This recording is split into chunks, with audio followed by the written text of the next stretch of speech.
మరణాత ప్రభునందు ప్రియా దేవుని బిడ్డలారా, మోసే గారి సుఖోపవాసాలలోని 30వ దినం వరకు ఏర్పాటు చేయబడిన దేవుని వాక్య భాగము మార్కు సువార్త 1వ అధ్యాయం 9వ వచనం నుంచి మనం చదువుకుందాం. ఆ దినములలో యేసు గలిలయలోని నజరేతు నుండి వచ్చి యొర్దానులో యోహాను చేత బాప్తిస్మం పొందెను.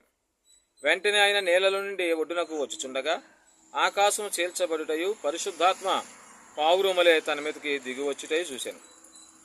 మరియు నీవు నా ప్రియ కుమారుడువు, నీ యందు నేను ఆనందించుచున్నానని ఒక శబ్దము ఆకాశం నుండి వచ్చెను. దేవుడు పరిశుద్ధ వాక్యం దీవించిన గాక. ఆమేన్. మహోన్నతుడే లోక రక్షకుడా, పరిశుద్ధుడా, ప్రేమ గల తండ్రి, దయగల ప్రభువా, మరి నాయన ఇంతవరకు కాసు కాబట్టి శ్రమించావు. 30వ దినంలో ప్రవేశపెట్టావు, నీకు వందనాలు స్తోత్రాలు. అలాగే తక్కిన దినములన్నీ కూడా నీ కృప కాపుదలు ఉంచండి, హస్తముంచండి, ఆదరించండి. నాయన ఏ వాక్యాన్ని అందిస్తారో దైవజనులు ఇచ్చారు ప్రభువా. ఈ వాక్యాన్ని మేము నాయన చెప్పడానికి కూడా నీలో నీ శక్తి కావాలి, మాకు యేసయ్య నీ ఆత్మ కావాలి. పరిశుద్ధాత్మ తండ్రి వచ్చి మాలో నివసించమని దైవజనులు ఉంచమని యేసునామమున వేడుకొంచున్నాం తండ్రి. ఆమేన్. మొదటగా యేసయ్యకు వందనాలు, తండ్రిగా దైవజనులకి వందన. మరణాత. ఇప్పుడు వచ్చిన మీ అందరూ కూడా మరణాత. ప్రభునందు ప్రియ సహోదరులారా, ఏ దినము దేవుని వాక్య భాగము యేసు ప్రభు చేసిన ఉపవాసము 3వ భాగము.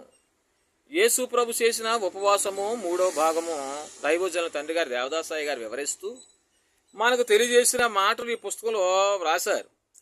ఆ మాటలు మనం జాగ్రత్తగా పాయింట్ వైజ్గా దేని బిడ్డలారా చదువుకుని మరి ఎక్స్ప్లెయిన్ చేసుకుందాం, వివరించుకుందాం. దేని బిడ్డలారా చదువుకుంటా పోతే ఏం అర్థం అవ్వదు. ఏమండి, దైవజనులు మనకి ఎంతో చక్కగా రాసిన మాటలు దేని బిడ్డలారా మనం చదువుకుంటా పోకూడదు. ఏంటని గ్రహించుకోవాలి, అందులో లోతేటో మనం తెలుసుకోవాలి. దేని బిడ్డలారా, కాబట్టి దైవజనులు చెప్తూ మిమ్మును అందరినీ చరిత్ర తొట్టు త్రిపుట, మనందరినీ చరిత్ర తొట్టు తిప్పటం ఎందుకంటే క్రీస్తు ప్రభు యొక్క ఉపవాసంలోనికి తీసుకుని వచ్చుటకే. విన్నారా దేని బిడ్డలారా? క్రీస్తు ప్రభు యొక్క ఉపవాసంలోనికి తీసుకుని వచ్చుటకే దేని బిడ్డలారా దైవజనులు ప్రయాసపడతా ఉన్నారు. కాబట్టి గమనించండి, ఇప్పుడు మన మాట చెప్తే వింటేనే మనం తీసుకురాగలదు. వినకపోతే మనం ఏం చేస్తామండి? ఏమి చేయలేము. కాబట్టి దైవజనులు ప్రయాసపడుతూ ఉన్నారు దేవుని యొక్క మార్గంలో నడిపించడానికి. దేవుడు చేసిన ఉపవాసము ఎలా చేశారో అది అంతా కూడా మనం తెలుసుకోవాలంటే దేని బిడ్డారా, మరి దైవజనులు బైబిల్ అనుసరించి బైబిల్ చదివి బైబిల్లో ఉన్న లోతుని ఇంకా మనకు విపులంగా రాశారు. మనం బైబిల్ చదివేసినంత మాత్రం మనకు అర్థమైపోదు, లోతు తెలీదు. ఆ లోతుని ఎవరైతే దేని బిడ్డలారా వివరిస్తారో వారు ప్రవక్తలు, పరిశుద్ధులు. ఏమండి, కాబట్టి బైబిల్లో ఉన్న లోతు తెలియాలని దైవజనులు మోషే గారి సుఖోపవాసాల పుస్తకము ధ్యాన దీపిగా మనకు అందించారు. కాబట్టి ప్రియ సహోదరులారా, ఆ యొక్క మరి మాటలన్నీ కూడా ఆ లోతంతా కూడా తెలుసుకోవాలంటే మనం ఈ పుస్తకము చదవాలి. అర్థమైందా? ఈ పుస్తకం మనం చదివితేనే అర్థమవుతుంది. కాబట్టి యేసుక్రీస్తు ప్రభు వారు ఉపవాసం చేశారని మనకు తెలుసు. మరి ఆయన ఎంత ఎలా చేశారు, ఎలా కష్టపడ్డారో అది మనకేం తెలుసా? తెలీదు. అందులో ఉంటేనే చదివి దేని బిడ్డలు మనం చెప్తాం, కానీ మరి మనకి తెలియదు. మరి దైవజనులు అలా కాదు. దేని బిడ్డలారా ప్రభుతో సహవాసం కలిగారు, ప్రభుని చూశారు, ప్రభుతో మాట్లాడారు. కనుక దేని బిడ్డలారా ఆ యొక్క వచనం చదివి దాంట్లో ఎంత లోతైన మర్మం ఉన్నదో మనకు తెలియజేస్తా ఉన్నారు. అందుకే ప్రభు ఇక్కడ యేసు ప్రభు చేసిన ఉపవాసం గురించి దైవజనులు వివరిస్తూ ఆ యొక్క మార్గంలోనికి మనల్ని తీసుకువెళ్తా ఉన్నారు. ఆ మార్గంలోనికి మనల్ని తీసుకువెళ్తా ఉన్నారు దేని బిడ్డలారా. అందుకే అందరూ జ్ఞాపకం తెచ్చుకోనండి, యెరూషలేమునకు ఉత్తరమున ఒక గొప్ప అరణ్యం ఉందంట. ఏమున్నది? యెరూషలేమునకు ఉత్తర భాగములో, తూర్పు, పడమర, ఉత్తర భాగములో, ఇది యెరూషలేము అయితే ఉత్తర భాగములో ఏముంది? గొప్ప అరణ్యం ఉన్నది. అక్కడ అడవి మృగములు ఉన్నాయి. అరణ్యంలో ఏముంటాయి? మృగాలు ఉంటాయి. దేని బిడ్డలారా అక్కడ అడవి మృగాలు ఉన్నవి అని దేని బిడ్డలారా పరిశుద్ధ గ్రంథం మార్కు సువార్తలో కనపడతా ఉన్నది మనకి. కాబట్టి అరణ్యంలో ఏముంటాయి? మృగాలే ఉంటాయి అండి, పాములు ఉంటాయి, ఇంకా చాలా రకాలైన జంతువులు ఉంటాయి. కాబట్టి ప్రియ సహోదరులారా, అడవి మృగముల మధ్య యేసుక్రీస్తు ప్రభువారు ఉపవాసం చేసినట్లుగా మనకు పరిశుద్ధ గ్రంథం తెలియజేస్తా ఉన్నది. కనుక ప్రభువు మృగముల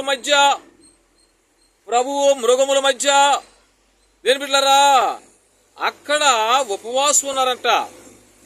నిజానికి అరణ్యంలో ఉపవాసం ఉంటే పుల్లు సింహాలు ఏమైనా ఉండేస్తాయా మనుషులనైతే? అవండి మనుషులనైతే పీక్కు తినేస్తాయి.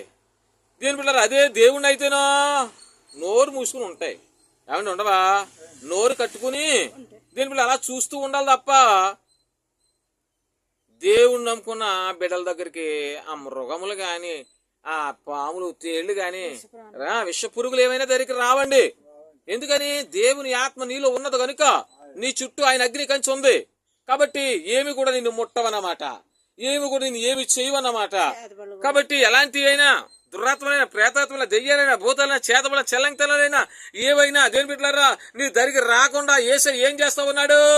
అగ్ని కంచి చేస్తా ఉన్నాడు. జాగ్రత్త. అగ్ని కంచి చేసాడంటే అగ్ని కంచి నువ్వు దాటలేవు. ఒక దీపం వెలుగుతుంటే పురుగులు వెళ్ళగలవా?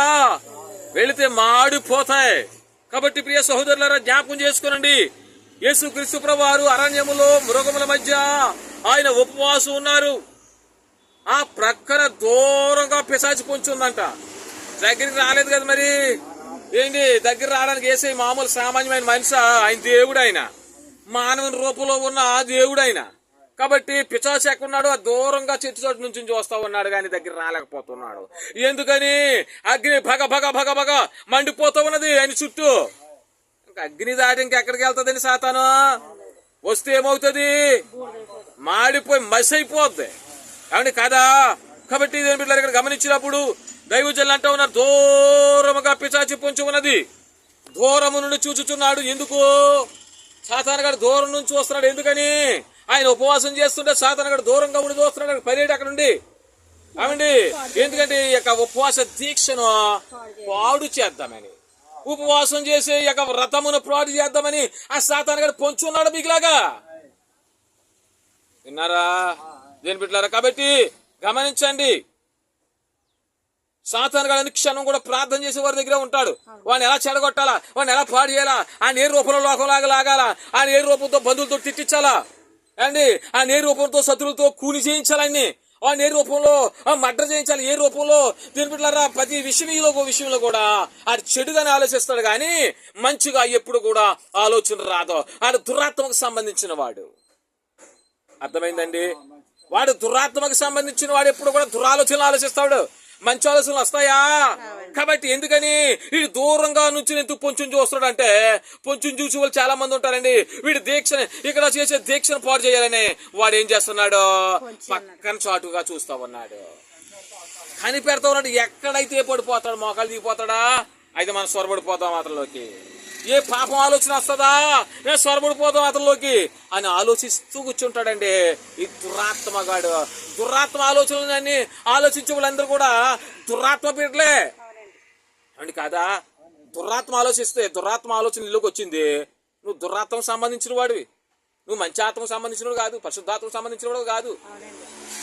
అంటే మనలో చెడు ఆలోచన వస్తే, ఒకడికి అపకారం చేయాలని ఆలోచన వస్తే వాడు అపవాది సంబంధి అవునండి కాదా? ఒక దీని బిడ్డలారా మంచి ఆలోచన వస్తే దేవుని సంబంధి అండి, ఏమి కాదండి. ఒక మంచి ఆలోచన వచ్చిందంటే దేవునికి సంబంధించిన ఆలోచన అది. ఒక చెడు ఆలోచన, ఒక దుర్మార్గమైన ఆలోచన, ఓ పాపం ఆలోచన ఏమండి వచ్చిందా, అపవాదికి సంబంధించిన వారు. ఒకరు నాశనం చేయాలని చూస్తే అపవాదికి సంబంధించిన వాడు. ఒక దురాత్మ ఆలోచనలోకి వస్తే దురాత్మకు సంబంధించిన వాడు. కాబట్టి ఇక్కడ యేసుక్రీస్తు ప్రభువారు ఆయన అరణ్య మార్గంలో ఉపవాసం చేస్తుంటే సాతాను గడు ఏం చేస్తున్నాడంట? అగో ఆ చెట్టు పక్కన కూర్చొని చూస్తున్నాడు, ఎప్పుడు మనకొడదామా అని నేర్పిట్లారా. కాబట్టి దూరము నుండి చూచుచున్నాడు. ఎందుకని? ఉపవాసం ముగించగానే సమీపించి శోధించుటకట. ఉపవాసం ముగించిన వెంటనే వచ్చేస్తాడు దగ్గరికి, మన దగ్గరికి వచ్చేసి ఏం చేస్తాడంట? శోధిస్తాడంట. సాతాను గారు చూసారు ఏం చేస్తున్నాడు? దీని బిడ్డలారా ఉపవాసములో అంత శక్తి ఉంటుంది కాబట్టి దీని బిడ్డలారా ఉపవాసం చేసే వారి దగ్గరికి వెళ్ళలేకపోతా ఉన్నవాడు, ఉపవాసం చేసే వారి దగ్గరికి వెళ్ళలేకపోతా ఉన్నాడు. కాబట్టి ఆ ఉపవాసం విరమించిన వెంటనే దీక్ష అయిపోయిన వెంటనే వీడేం చేస్తున్నాడో సొరబడిపోతున్నాడు. ఎవరిలోనో, భార్యలోనో, భర్తలోనో, పిల్లల్లోనో, ఇరుగు పొరుగు వారిలో ఎవరిలో ఒకరిలో వాడు దూరి దేని బిడ్డలారా ఆ కుటుంబంలో కలహములు రేపేస్తా ఉన్నాడు. అర్థమైందండి? కాబట్టి ఎందుకంట సమీపించి శోధించడానికి అన్నారు దైవజనులు. ఆయన ఉపవాస దీక్షలో ఉన్నాడు కనుక పిశాచి సమీపించ వీలు లేదు. దేవుని మహిమ కలుగును గాక. ఆయన ఉపవాస దీక్షలో ఉన్నాడు కనుక దేని బిడ్డలారా సాతాను గారికి సమీపించడానికి వీలు లేదు. సమీపించడానికి వీలుందా? వెళ్ళలేడు. ఎందుకంటే అగ్ని, పరిశుద్ధాత్మ అగ్ని ప్రభు చుట్టూ సంచరిస్తూ ఉన్నది. అందుకు అగ్ని దాటి ఏ యొక్క సాతానుగడైనా, ఏ దురాత్మగడైనా, ప్రేతాత్మగడైనా వెళ్ళగలడా అంటే దరిదాపుల్లో కూడా ఉండలేడు. ఆ అగ్ని తట్టుకోవడం మసి అయిపోతుందని ఇందాక చెప్పాను నేను.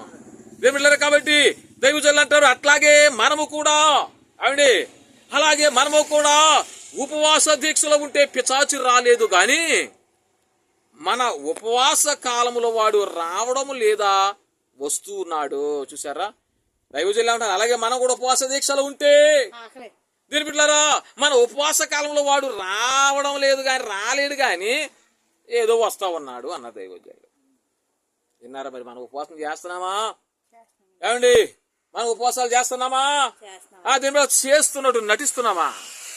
ఏమండి సంఘానంతా కూడా ఉపవాసం ఉండమని చెప్తాం, లోపలికి వెళ్ళి ఏం చేస్తారు పాస్టర్లు? భోజనం చేసేస్తారు.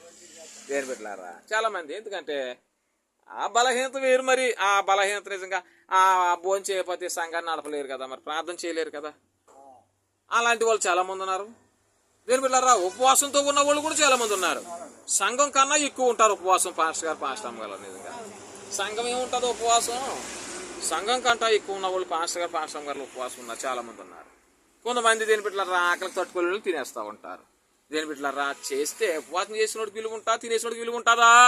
ఉపవాసం చేసినోడికి విలువ ఉంటుందా? భోజనం చేసినోడికి విలువ ఉంటుందా? విలువ ఉంటుంది. ఉపవాసం చేస్తేనే విలువ ఉంటుంది. అంతేగాని భోజనం చేసేసి నాకు బలహీనంగా ఉందంటే అది మనం ఏం చేస్తాం? దేని బిడ్డలారా కాబట్టి దేవుడు చూస్తాడు మనం ఏం తిన్నది లేని కూడా. కాబట్టి దేని బిడ్డలారా గమనించండి. అది దైవజనులు అంటారు అతడు రాకపోయినా అతని బాణములైనా వస్తున్నావంట. అతడు దగ్గరికి రాలేడండి. ఆ చెట్టు చెట్టు బాణాలు వేస్తాడంట. బాణాలు తగులుతాయి ఉపవాసం ఉన్న వాళ్ళకి? తాగలో. ఎందుకు? పరిశుద్ధాత్మ అగ్ని చుట్టూ కంచి ఉంది కనుక దేని బిడ్డలారా ఆ కంచికి అగ్నిలో మాడిపోతుంటాయి. వచ్చిన బాణాలన్నీ కూడా ఏమైపోతాయి? మసి అయిపోతుంటాయి మాడిపోయి. కానీ దగ్గరికి రాలేడంట. కానీ సాతానుగాడు పిరికి సన్నాసి కాబట్టి ఏం చేస్తున్నాడు? దూరం కూడా బాణాలు వేస్తున్నాడు. భార్యలోకో, పిల్లల్లోకో, తల్లుల్లోకో, అండ్ రాజారావు గారిలోకో, లేకపోతే ఇంకెవరో కాంతమ్మ గారిలోకో ఎవరో దేని బిడ్డలు ఏం చేస్తున్నాడు? బాణాలు వేస్తా ఉన్నాడు. వాళ్ళ ద్వారా దేని బిడ్డలారా ఆ ఉపవాస దీక్షను భంగం చేయడానికి వాడు ప్లాన్ వేస్తా ఉన్నాడు కనుక అందుకే దేవుడు పరిశుద్ధాత్మకి కంచి ఆ ఉపవాసం చేసిన వారి చుట్టూ ఉంటుంది. వాడు ఎన్ని బాణములు వేసినా దరికి రావండి, మనకు తగలవండి. అని దైవజనులు అంటా ఉన్నారు అతడు రాకపోయినా అతడు బాణమైన వస్తువు. ఎందుకంటే మనుషులమైన మనలో మన జన్మమును బట్టి సాతాను తన నైజమును మనలో ఉంచెను. చూసారా? మన జన్మను బట్టి సాతాను గారు ఏం చేస్తాడు? తన పనికిమాల ఆలోచనలు అన్ని కూడా మనలో ఉంచాడంట. కాబట్టి పాపం ఉన్నది, అది పాప నైజము, అది అతని ఆస్తి కనుక మనము ఉపవాసంలో ఉన్నాను సరే అతడు వస్తాడు. చూసారా? పాపం ఉంటే దేని బిడ్డలారా పాప నైజము అది అతని ఆస్తి. పాపం సాతానుగడ ఆస్తి అండి. పాపం ఏంటి? సాతానుగడ ఆస్తి. కాబట్టి తన నైజమును మనలో ఉంచాడు కాబట్టి దేని బిడ్డలారా నైజ పాపం అన్నారండి దైవజనులు. కాబట్టి అతడు వస్తాడు. అది కాక మనం వచ్చే ఉపవాసమును చూసి అతడు నవ్వుతాడంట. రాజారావు గారు మీరు ఎప్పుడైనా నవ్వారా? అయ్యి బాబోయ్, పుట్టినప్పటి నుంచి ఎప్పుడు నవ్వలేదండి మీరు. మరి ఇప్పుడు అవుతున్నారు కదండి. అదిగో కాబట్టి నేను బిడ్డలారా గమనించండి. ఎప్పుడు నవ్వలేదంటారు, ఎప్పుడు తినలేదంటారు, ఎప్పుడు చేయలేదంటారు ఏంటండి దేని బిడ్డలారు. కాబట్టి గమనించండి దైవజనులు అంటా ఉన్నారు కదా. అది కాక మనము ఉపవాసం చూసి సాతానుడు ఏం చేస్తున్నాడు? పళ్ళు క్రీచి నవ్వుతున్నాడంట. ఏంటే దేని బిడ్డలారా ఉపవాసం ఉంటానని చెప్పి ఒక ఆవిడ ఏం చేసింది? గుడ్డు ములక్కాడనం కాదు దేని బిడ్డలారా గుడ్డును బంగాళదుంపానం. ఏమండి చూసి దేని బిడ్డ నేను ఉపవాసం ఉండలేదని తినేస్తానని తినేసింది ఒక ఆవిడ. లేదండి ఆవిడ ఎప్పుడో చనిపోయింది, చాలా రోజులు చనిపోయి. నీవు ఆహారాన్ని చూసి ఉపవాసం ఉండలేవు, ఆ వాసన చూసి నువ్వు ఉండలేవు. ఏమండి అబ్బా మంచి స్మెల్ బాగుతున్నారు బాగా తినేస్తాను ఉపవాసం వద్దు రేపు ఉంటాను అనుకుంటాం.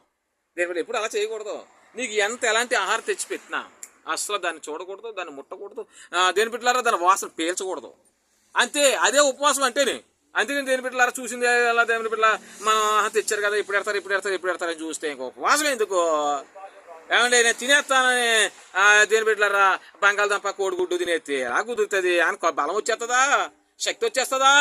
దేని బిడ్డలారా ఉపవాసం అంటే మీరు ఎప్పుడైనా కన్నీరు విడిచి మనసు పూర్తిగా నా దగ్గర రండి అని ప్రభు చెప్తా ఉన్నారు. ఏమండి కాబట్టి పుల్లుగా తినేస్తే నిద్ర వస్తుంది తప్ప ఉపవాసం ఉండగలదుమా? ఏమండి నిద్ర వస్తుంది తప్ప ఉపవాసం ఉండగలదుమా? ఏమండి కాబట్టి జ్ఞాపకం సాధారణంగా ఏం చేస్తున్నాడు ఇలాగుంటే అవుతున్నాడు చక్కగా కాలు మీద కాలేసి కూర్చుని. ఏమండి ఆనందపడుతున్నాడు. పర్లేదు ఉపవాసం ఉంటానని చెప్పాడు ఇంటి దగ్గర, అందరి దగ్గర ఒప్పుకున్నాడు. ఆ గుళ్ళోకి మంచి మంచి ఐటమ్స్ తెస్తే దేని పెట్టారా నేను తింటున్నాడు చూడు తినిపించేస్తున్నాడు తోటి అని ఏం చేస్తున్నాడు చక్కగా తినిలే ఈ రోజు తినే, రేపు మళ్ళీ ఏం కూర వస్తుందో చెప్పలేం కదా. ఈరోజు దేని పెట్టారా ఏంటది గుడ్డును బాగా మంచి రుచిగా ఉంది, బాగా వండించుకొచ్చింది ఆవిడ, బాగా వండుతుంది తినే పర్లేదు ఇవాళకే కాదు ఓ రోజు అయిపోయింది అంటే అయిపోయిందా. రెండో రోజు అయ్యబాబు ఇంకా ఇదే తినేసానేటి అనుకుంటాను, నేను తినేసినట్టు ఇలాగ ఎప్పుడు చేయకూడదు. చైతన్యగా నన్ను లొంగేసేసాడని నీకు తెలుసు, చైతన్యగా లొంగేసాను నువ్వే అంటావు, మళ్ళీ నోడితే నన్ను చైతన్యంగా లొంగేసాను అంటావు. దేని బిడ్డ అని ఏం చేస్తావు? అయ్యబాబు ఇక్కడి నుంచి కదా రేపు ఉంటానని చెప్పేసి రేపు ఏం చేస్తాం? ఇంకా పొద్దున్నే తలసం చేసి వచ్చేసి దేని బిడ్డ తెల్లని వస్తువులు కూర్చొని దేవుని సన్నిధిలో మోకరించి ప్రార్థన చేసుకుంటావు. ఈ టయానికి దేని బిడ్డ మంచి చక్కగా మంచి పలావ్ తోటి దేని బిడ్డ దమ్ బిర్యానీ వచ్చింది సాలకాయ ఎవలోకి దేని బిడ్డ. ఎందుకని వీళ్ళు తిన ఉపవాసంలో ఉన్న వాళ్ళు తింటారు కదా, ఉపవాసం నీళ్ళు తింటారు కదా. దేని బిడ్డ అనుకుని వస్తే అయ్యో ఇవాళ దమ్ బిర్యానీ రేపు వస్తుందో రాదో, ఇవాళ రేపు ఇలాగే దేని బిడ్డలారా చాలా మంది భక్తిని పోగొట్టుకున్నారు, ఆ ఉపవాసం చేసేది కూడా చేయలేకపోతా ఉన్నారు. కాబట్టి మనము పర్ఫెక్ట్గా ఉండాలి. భోజనాలు చాలా బాగున్నాయి అంటారు చాలా మంది. నువ్వు ఎందుకు వెళ్తున్నావు? ప్రార్థనకి వెళ్తున్నావు, భోజనానికి వెళ్తున్నావా?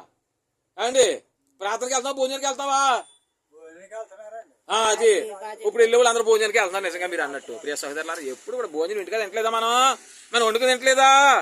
పుట్టినప్పటి నుంచి తింటలేదా? లేకపోతే ప్రభు దగ్గర ఉంటాం అలాగా కన్నీరు కాస్తూ కూర్చుంటాం. దేని పెట్టారు రావు చాలా మంది ఇలా ఎట్టరండి ఎందుకు ఎట్టరండి బాబు నాకు అర్థమవుతలేదు. అవన్నీ కూడా భోజనాలు ఒక రోజు తినకపోతే చచ్చిపోతామా? ఏమండి వాక్యం ఏం చెప్తున్నారు అక్కడ చెప్తలేదు, కానీ ఏం భోజనాలు ఇక్కడ ఐటమ్ పెట్టారో చెప్తా ఉన్నారు. ఇంటికి వచ్చి ఏం వాక్యం చెప్పారు ఎవరో చెప్తలేదు. కానీ ఏమంటారు రాజారావు గారు ఏం పెట్టారంటే అదిగో పలా పెట్టారు, చికెన్ వేసారు, ఇలా సోంపాపడి పెట్టారు. ఏమండి ఇది చాలా తప్పు. దేవుడు విషయంలో చాలా తప్పు. దేవుడికి అవమానం తెచ్చే పనులు చేస్తున్నాం, కానీ ఎక్కడ చూసినా మనము నీతిగా నడుచుకుంటూ లేదు. ప్రియ సహోదరులారా గమనించండి. అందుకే నైజ పాపమును నీ తలంపులో పెట్టాడు ఎవరో సాతానుగాడు, పాప నైజము.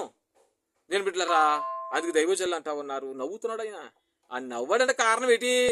నీలో లోపం ఉందని. ఏమన్నా అంతే కదా, ఎదుటివాడు నవ్వాడంటే మనలో ఏదో తప్పు ఉంది, అది మనం సరి చేసుకోవాలి.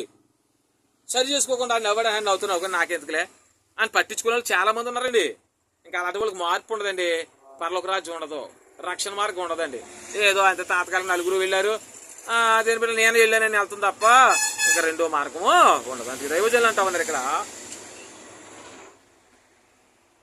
ఎందుకంటే ఉపవాస ప్రార్థనలో కూర్చున్నప్పుడు నేను ఇంటికి తాళం వేసాడో లేదో, మేడ మీద మిరగాలు ఎండబెట్టాను వానొస్తుందా ఏంటి ఏమండి ఇంటికంట తాళం వేసానంటావా లేదంటావా? ఉపవాసం ఉన్నప్పుడు నీకు ఇలాంటి తలంపులు అప్పుడే వస్తున్నాయా? ఏమండి మరి ఊరికి వెళ్ళినప్పుడు ఏదైనా కార్యక్రమం వెళ్ళినప్పుడు తాళం వేసాను లేదన్నా ఆలోచన ఎందుకు రాదు నీకు? ఏదైనా కార్యక్రమానికి వెళ్ళావు తాళం వేసాను లేదన్నా గొడవ ఉండదు. అక్కడ అన్ని అయిపోయాక భోజనం అయిపోయాక దేని పట్ల ఇంటికి వచ్చేసేటప్పుడు కూడా ఇంకా గ్యాప్ ఉండదు. ప్రియ సహోదరులారా గమనించండి, దేవుని సన్నిధిలోకి వస్తేనే నీకు ఆ గ్యాప్ ఎందుకు వస్తుంది అంటే సాతానుగాడు బలంగా పనిచేస్తున్నాడు నీ మీద. సాతానుగాడు బలంగా పనిచేస్తున్నాడు, నీ హృదయం కూడా అలాగే ఉంది కాబట్టి. ఏమన్నా అంతే కదా. మరి ఏదైనా ఊరికి వెళ్ళినప్పుడు ఏదైనా ఫంక్షన్కి వెళ్ళినప్పుడు తాళం వేసాను లేదా అన్న ఆలోచన ఎందుకు రావట్లేదు నీకు? సాతానుగాడు సాతాన పనులకి వెళ్తుంది కాబట్టి, సాతాన పనులకి వెళ్తున్నాడు కాబట్టి నీకు ఆ గొడవ ఉండదు. ఇంకా మరి దేవుని సందులో దేవుని పరిశుద్ధమైన స్థలంలోకి వస్తున్నా కాబట్టి సాధారణంగా ఏం పుట్టిస్తున్నాడు? తాళం వేసానంటావా, డబ్బులు తెచ్చి ఇంట్లో పెట్టాను, ఎవరన్నా పట్టుకుపోతున్నారంటావా? ఈ తలంపులు దేని బిడ్డలారా పరిశుద్ధ సన్నిధికి వచ్చినప్పుడే, దేని బిడ్డలారా పరిశుద్ధ స్థలానికి వచ్చినప్పుడే, దేవుని మందిరానికి వచ్చినప్పుడే నీకు సాధారణంగా ఆలోచన పుట్టిస్తూ, ఈ ఆలోచన రావడం వల్ల నవ్వుకుంటాడంట పక్క నుండి రాజారావు గారు, చూసారా? కాబట్టి దైవజనులు అంటా ఉన్నారు, ఇంకో రెండు మాటలు, ఇంకా కొద్ది మాటలు చెప్పేసి ముగిస్తాను అని. వాడే మనకు జ్ఞాపకం చేస్తాడని, తాళం వేసానా లేదని ఎవరు జ్ఞాపకం చేస్తున్నాడు మనకి? సాతాను గడు చేస్తున్నాడంట. చూసారా? దేవుని మహిమ కలుగును గాక. ఎంత విచిత్రమైన బిడ్డ చూసారా సాతాను, అవునండి. అందుకే దైవజనులు అంటా ఉన్నారు, అదే కాదు మంచిని కూడా జ్ఞాపకం చేస్తూ ఉంటాడట. మంచి కూడా జ్ఞాపకం చేస్తాడంటండి, మంచి కూడా జ్ఞాపకం చేస్తాడంట. మన ఉపవాసమును చెడగొట్టుటకు సైతాను వద్ద మన చేత పాపము చేయించే బాణాలు ఉన్నాయంట. విన్నారా? మన ఉపవాసము దీని బిడ్డలారా చెడగొట్టుటకు సైతాను వద్ద మన చేతే, అవండి మన చేతే పాపం చేయించే బాణాలు ఉన్నాయంట దగ్గర. మన చేతే పాపం ఎలా చేయించాలని చేసే బాణం వేస్తాడు మన మీద. చూసారా సాతాను గారు ఎంత మరి గట్టుడో? కాబట్టి చేయించే బాణములు ఉన్నవి, అవి ఏవనగా మంచి జ్ఞాపకం చేయు బాణం ఒకటి, చెడుగును జ్ఞాపకం చేయు బాణము. అందుచేత అతడు మనల్ని హేళన చేస్తా ఉన్నాడు, హేళన చేస్తా ఉన్నాడు. మంచి చేసే బాణం వేస్తాడు, చెడు చేసే బాణం వేస్తాడు. ఈ బాణాలకు మనం పడకూడదండి, అర్థమైందా? బాణాలకు పడ్డామా లేవలేమండి, ఇంకా లేవలేమండి. కాబట్టి అందరు గమనించండి, అందుచేత అతడు మనల్ని హేళన చేయును. కాబట్టి యేసు ప్రభులో సైతాను యొక్క, ఆదాము అవ్వల యొక్క నైజము లేదు. చూసారా? యేసు ప్రభులో ఎవరి నైజము లేదు? సైతాను. దేని బిడ్డలారా? సైతాను యొక్కయు ఆదాము అవ్వల యొక్కయు నైజము లేదు. యేసు ప్రభు పరిశుద్ధుడు, సృష్టికర్త అయిన వాళ్ళకు నైజము యేసైకి ఎందుకు ఉంటది? ఉండదు. కనుక సైతాను దగ్గరికి రాలేక పొంచి ఉన్నాడు అంటాడు. చూసారా? సైతాన్ దగ్గర రాలేక పొంచి ఉంటారు. మనం ఏదని చెప్పుకున్నాం అనుకోండి, గోడసాటు నుండి పొంచు నాలుకెత్తుంటారు చాలా మంది. మనం ఏదని చెప్పుకున్నాం అనుకో, గోడసాటు నుండి దేని బిడ్డలారా పొంచి ఉంటారు, పొంచుని వింటా ఉంటారు. వాళ్ళు ఎవరికి సంబంధించిన వారు? సాతానికి సంబంధించిన వారు. అందుకేనట దైవజనులు అంటున్నారు, యేసు ప్రభువులో సైతాను యొక్కయు ఆదాము అవ్వల యొక్కయు నైజ పాపము లేదు. ఎందుకు? అందుకే సైతాను దగ్గరికి రాలేక దూరముగా పొంచి ఉన్నాడు. ఆయనను యేసు ప్రభు శోధనలో పడుటకు ఎక్కడైనా సందున్నదా? అవునండి. యేసై పాపంలో పడడానికి, శోధనలో పడడానికి ఎక్కడైనా సందున్నదా? సందు లేదు. వీలున్నదా? వీలు లేదు. దేని బిడ్డలారా? లేకేమి ఉన్నది. ఇందుచేత యేసు ప్రభువుకు ఆదాము అవ్వలో శరీరం అన్నది. యేసు ప్రభుకి ఎవరి శరీరం అన్నది? ఆదాము అవ్వల యొక్క శరీరం అన్నది. కనుక పడిపోవటకు ఆయన వీలున్నది. అందుచేత ప్రభు 40 దినములు ఉపవాసం ఉంటే ఆయన 40 దినములు శోధింపబడి 40 దినములు శోధనను జయించెను. అయినను జయమే. సైతాను దూరముగా ఉండే శోధనలకు పంపెను. దూరముగా ఉండి ఏం చేస్తున్నాడు? శోధనలు పంపాను. కానీ అది లోపలికి రాలేదు. విన్నారా? ఆ శోధన లోపలికి రాలేదు. దీన్ని వాడు వేయడమే పాపం. కొంతమంది లోపలికి తీసేసుకుంటా ఉంటారు.